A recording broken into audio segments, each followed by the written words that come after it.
So who are the key players? What are their roles? What's their influence? What do they care about? And I think spending time building those relationships is really important because that's where you start to establish some trust both ways. And you then are also able to read that person, their personality and everything else, right? Good and bad. Uh, so to me, that is a non-negotiable factor and needs to happen very early on. Once you've built that relationship and sort of, have established that trust and credibility, bringing them into a project becomes much easy. And a lot of the conversations and discussions that I have been able to have for strategic projects as well as some smaller ones have not always happened in meeting rooms. Your business's success depends on relationships, relationships with customers, relationships with employees, and relationships with stakeholders. What do they all have in common? They're all human. Because no matter if your business is B2B or B2C, it's really H to H, human to human. Welcome to the Human Connection Podcast. I'm your host, Carl Ponto. Each week I bring you stories, insights, and practical advice from experts that you can apply to your growing company and daily life. This week I'm excited to connect with Mallika Madakasira. She's a healthcare innovation and technology leader driving meaningful impact and better outcomes for the society. She has been a change agent and has led transformational strategic initiatives and developed lasting innovative solutions. She enjoys building teams, mentoring, and launching new solutions that make things better. Extensive healthcare and technology career with international experience is something that she can boast.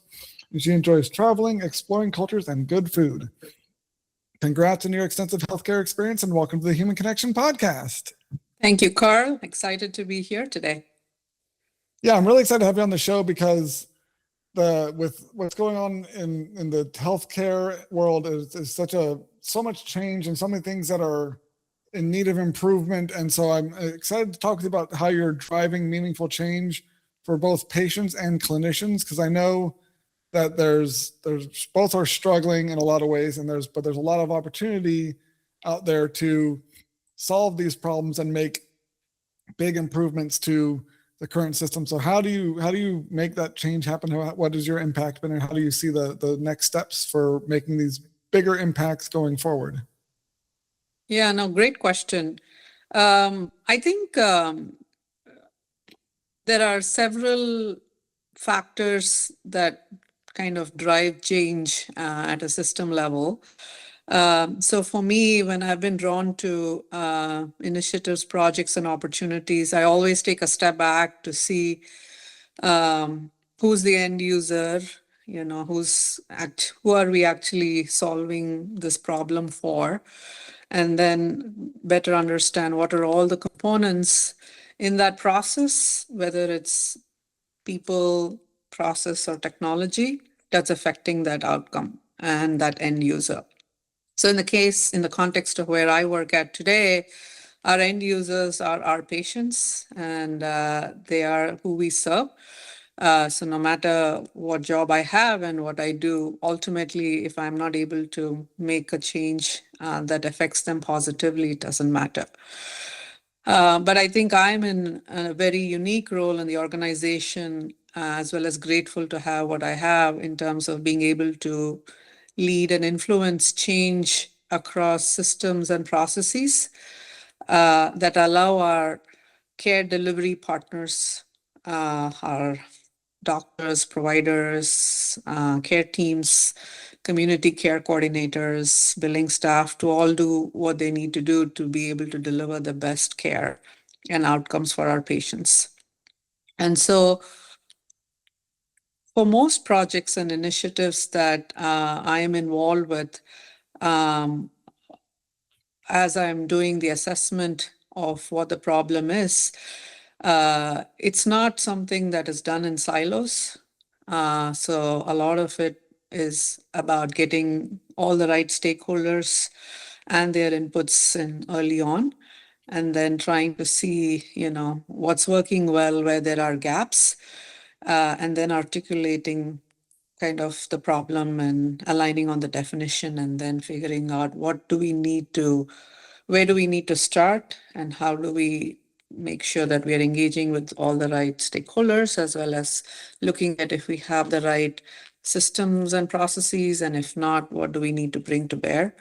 So it's a fairly holistic approach, and I think it's something that I've seen work regardless of the industry that I've been in and the organization, big, small, medium, enterprise, uh, to be able to drive meaningful change. Because what you're allowing to happen early on is getting that buy-in and making sure everyone has a skin in the game. So you don't have to sort of do that at the end of the process, if that makes sense.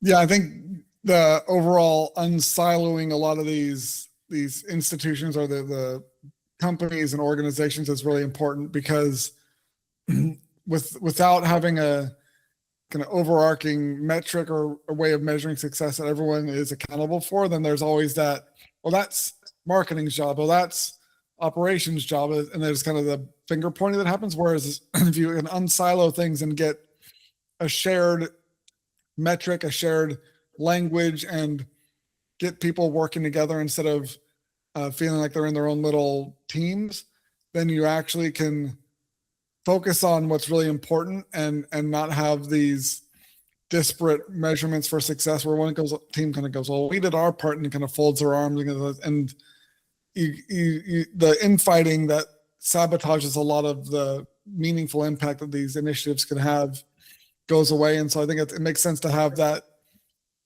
involved from the beginning. And but the thing is, how do you manage that initial process of unsiloing and bringing people together? Because imagine there's not just the like logistics of getting people in the same room together, but also kind of managing egos and managing the personalities. Like, what do you find works when it comes to those initial steps to get the momentum going that allows this process to actually take hold?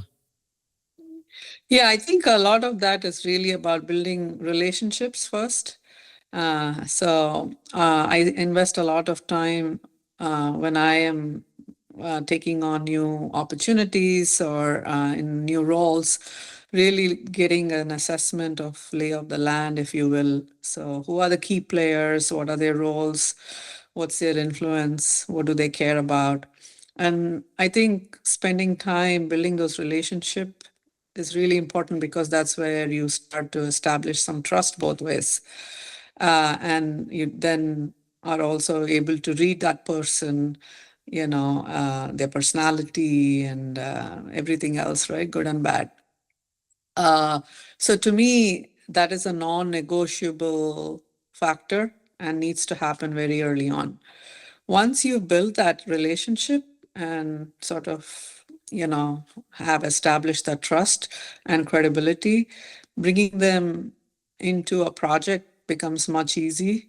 And a lot of the conversations and discussions that I have been able to have for strategic projects as well as some smaller ones have not always happened in meeting rooms.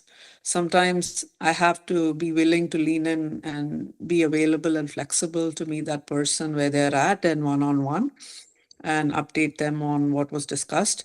So at no point am I saying if you didn't show up in the meeting, you're not going to get kind of the benefit of what was discussed and your input is not valued. So I'll always try to find other means of approaching that person and that stakeholder to make sure that they're also able to weigh in on and also offer input, and we get the right buy-in.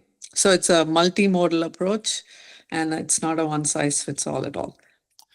Yeah, I like that mindset of the building the trust first, building the relationships first, getting to know people and understand the lay of the land instead of just walking in and being like, hey, here's what's going to happen, get on board or get out of the way, because that just leads to a bunch of people sabotaging the initiative. And when you go about it the way you recommended of building the relationships first, and you get that, you know how to approach people and how to frame things in a way that helps them understand the value of it and shows that it's not a threat to them. It shows how they fit into this new plan instead of, because most people, when they're presented with, oh, there's gonna be these big changes, it's seen as a threat, and they wonder like, oh, how is this going to impact me and their families and their livelihood and all that stuff. But if you don't address that, then they're going to assume something, they're going to fill in the gaps, and their imagination is going to be way worse than anything you could possibly think of. So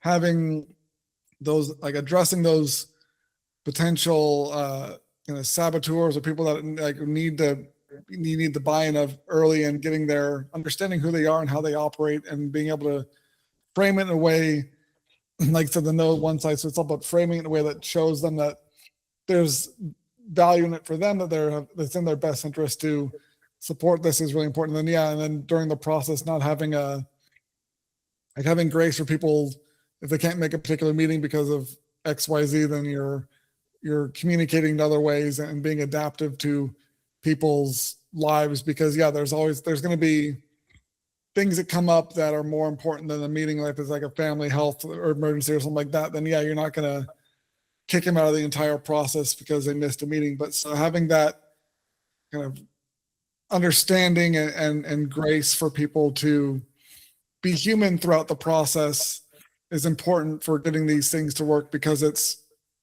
there's one thing to look at it from here's the like the systems and the processes for making the changes. But then there's also the human element involved that is way messier and less linear than the plan ever could possibly expect. And so having a better understanding of that makes these initiatives possible at all. Yeah, absolutely. And so what's kind of have you seen these initiatives work before? Like, what have you done? Like, what's kind of a success story you can share? Because people often think like, oh my gosh, I don't know how to, like, what's the light, and then there's a ton of them in the middle of one of these things, or what's kind of the end result look like when you get one of these programs to shift?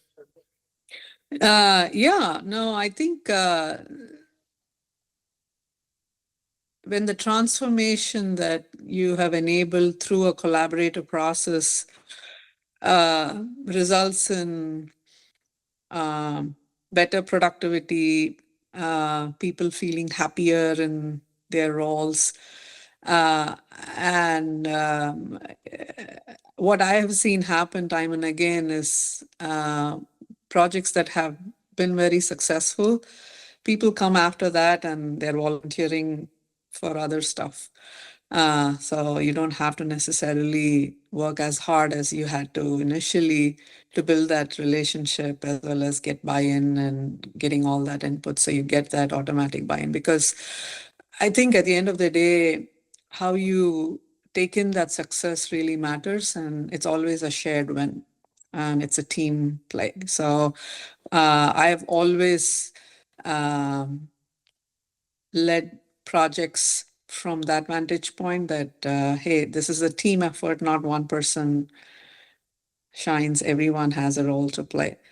Now, I will also say that sometimes it's not always a even contribution, and sometimes you're having to also share contributions, even if someone has probably only contributed, let's say 5%, and you contributed like 50%.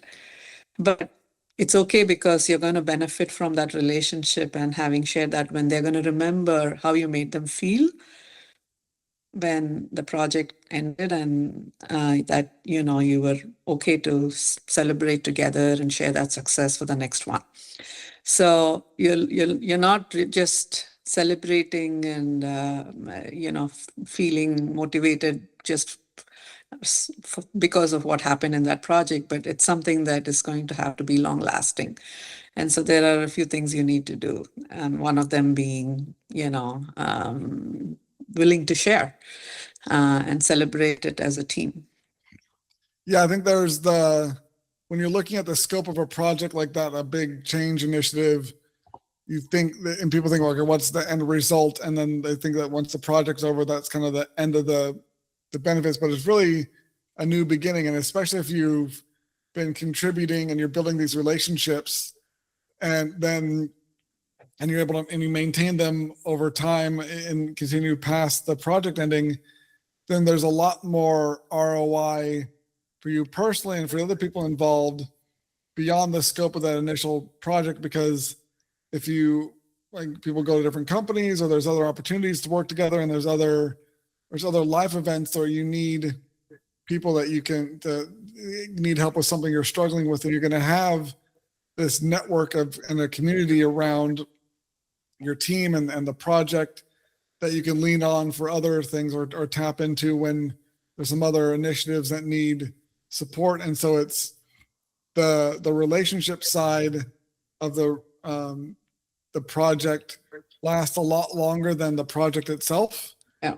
And so when people are thinking about, well, is this worth putting all this effort in to, like, you're put in 50% versus someone who only put in 5%.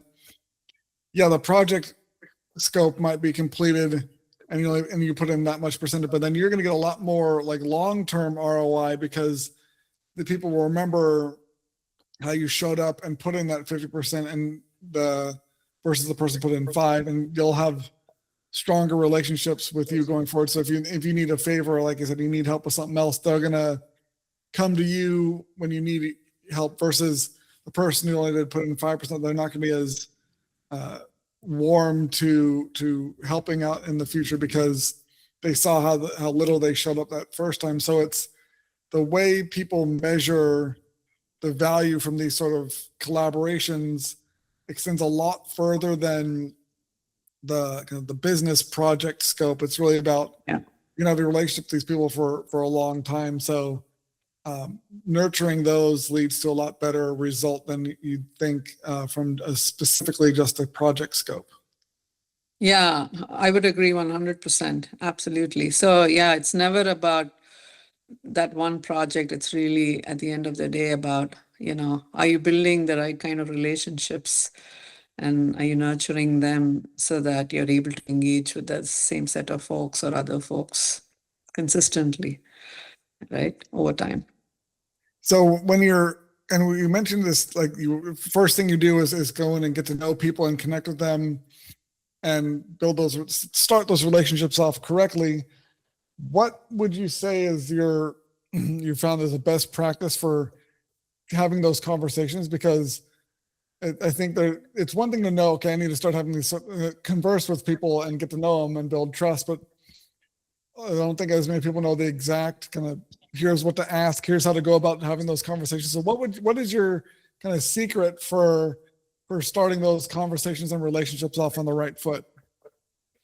Yeah, so I think one is to be flexible and meeting that person where they're at. So what I find to be most helpful is, especially when you're newer to an organization and you haven't worked there previously, it really requires for whoever it is in their new role or new job to go and meet those people where they're at. And those conversations are obviously about a little bit of introduction, but also, hey, I'm here to figure out how I can help support you and help you be successful in your role. So when you lead in with that kind of an open question, you'll be surprised how people open up and welcome you. So what I think, it's a very disarming way of engaging with the other person, as well as an invitation for collaboration that's very subtle. And it's fairly open, so you're not trying to be very rigid in terms of what you're asking, as well as what you're expecting in terms of a response.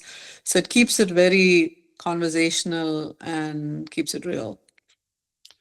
Yeah, I like that, especially the meeting people where they are and kind of seeking to understand and adapt your approach to them instead of kind of expecting them to adapt and conform to you. Because especially, I think I said, especially if you're new to an organization, that you're going to be ruffling a lot of feathers in general. And so coming in with that mindset of, I want to meet people where they are and understand them, and adapt yourself to be as similar to them as possible, so that you can build that connection. Because the initial, like a neurological standpoint, where like when we first meet someone, we're assessing it, are they a threat? Are they like me?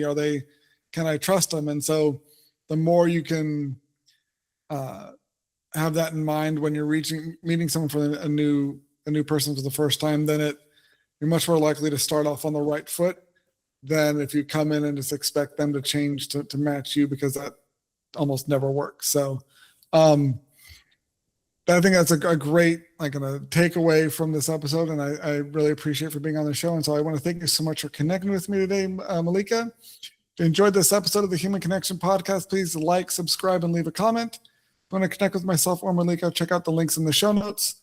And remember, no matter if your business is B2B or B2C, it's really H to H, human to human. Happy connecting.